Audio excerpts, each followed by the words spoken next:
Mike Tyson versus Jake Paul stirs debate. Is this a legitimate fight? The power looks real. The speed looks real. The sweat, the grunts, the groans.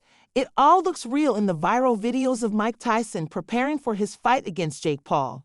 Yet the question persists. Is this a real fight?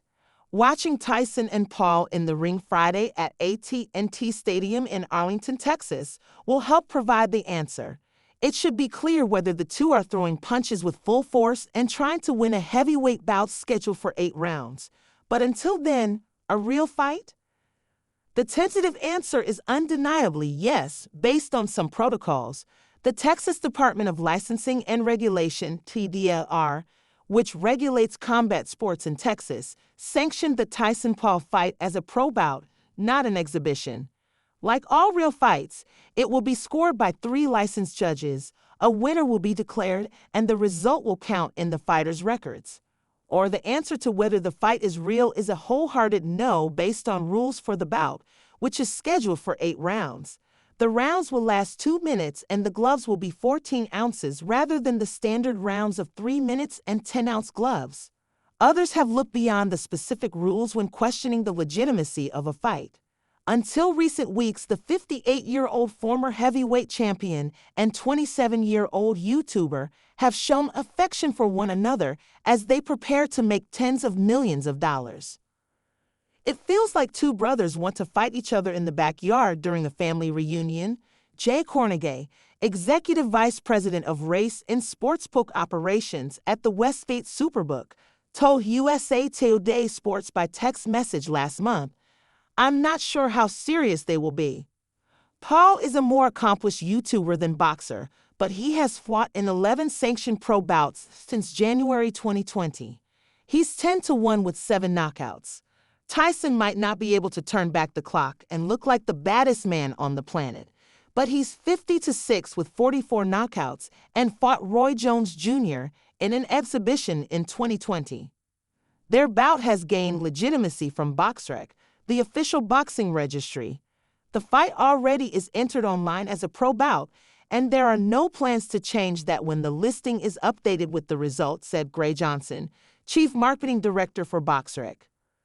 This is the first men's professional fight I can remember that will have 2-minute rounds in the United States, though the practice historically isn't uncommon in other countries such as the United Kingdom, Johnson told USA Today Sports by email. The question if this is an exhibition or a pro bout is ultimately up to the Texas Commission to answer. A common complaint from people who refuse to accept Tyson versus Paul as a real fight is Texas deviating from the unified rules set forth by the Association of Boxing Commissions, ABC. They call for 3-minute rounds and 10-ounce gloves rather than the 2-minute rounds and 14-ounce gloves that will be in use when Tyson and Paul fight. But Mike Mazzulli, president of the ABC, said member commissions are required to use unified rules only during title fights. Tyson and Paul will be fighting for tens of millions of dollars, but not a title. They're getting in the ring, Mazzulli said. They're judging the fight. So it's a real fight. Absolutely. At Pine Box for Jake Paul. Last week, New York and 5 other states confirmed they will prohibit wagering on the Tyson-Paul fight, essentially because they have deemed it an exhibition. That move parallels strong sentiment in the boxing community that this is not a real pro bout. The non-traditional rules aren't the only objection. I think that it's preposterous that a 58-year-old man with arthritis and the known business and affection for it is in a pro fight in a major jurisdiction and pretending it's a real boxing match, said Lou DiBella Jr., a well-known boxing promoter. It's absurd. If this fight was being done 30 years ago, there would have to be a pine box sitting next to the ring for Jake Paul. But it's not.